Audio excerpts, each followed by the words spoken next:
L'intention de cette vidéo est de démontrer le travail que j'ai fait dans le cadre du module concernant le tableau numérique interactif. J'ai réalisé une activité qui s'appelle La magie du rythme et elle s'adresse aux élèves de secondaire 1. Le numéro 1 est très simple. Il s'agit de frapper une série de noirs dans nos mains. Donc l'élève en frappe 8 et ensuite il va cliquer sur l'icône ici. Il va entendre une série de noirs et ça va lui permettre de vérifier sa précision rythmique. Il va reconnaître à l'oreille s'il a fait le bon rythme ou pas.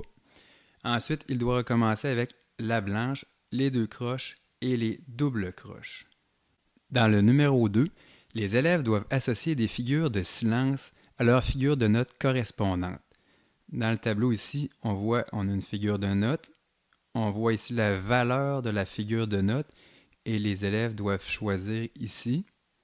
Ils doivent utiliser le silence qui correspondra, par exemple, ici à la ronde. Donc ici, les élèves doivent glisser ça ici, faire le tableau, et ainsi de suite. Et ils peuvent aller confirmer leur réponse en cliquant ici sur l'écriture réponse. Ça mène à un autre tableau où les figures de silence sont écrites. Dans le numéro 3, on veut que les élèves soient en mesure d'associer une formule rythmique entendue à une formule rythmique écrite. Donc, l'élève va cliquer sur l'icône ici de Homer Simpson. Il va entendre une formule rythmique de une mesure qui est répétée et il doit associer à la formule écrite ici correspondante. Dans le cas de Homer Simpson, c'est la deuxième formule rythmique ici. Donc, l'élève va aller dans Outils avec son crayon ou une ligne, disons, et il va relier les deux. Ensuite, l'élève continue, il fait les trois autres numéros. Je vais faire lui qui est le micro. L'élève pèse sur le micro, il entend une formule rythmique de deux mesures et il associe à la formule écrite. Dans ce cas-ci, c'est celle-ci. L'élève peut ensuite confirmer ses réponses en cliquant sur l'écriture réponse. Le numéro 4 va vraiment faire le plaisir de tous parce qu'il s'agit d'une dictée rythmique.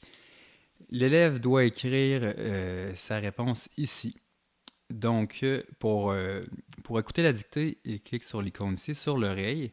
Il va entendre la dictée de deux mesures. Il peut aussi la réécouter autant de fois qu'il veut. Son choix de rythme est ici. Il a le doigt à une noire, une blanche et un soupir.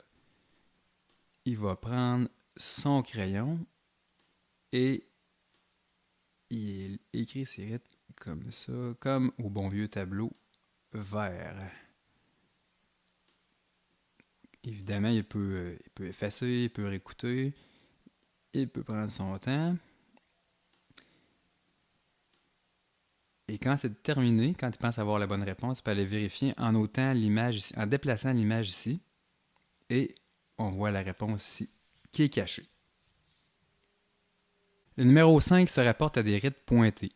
L'élève clique sur une paire d'écouteurs, entend un rythme et pense dans sa tête à quelle figure de rythme pourrait être associée ce qu'il entend.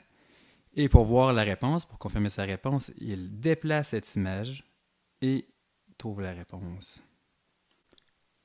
Au numéro 6, l'élève doit être en mesure de jouer un extrait musical écrit sur la partition en faisant jouer un MP3.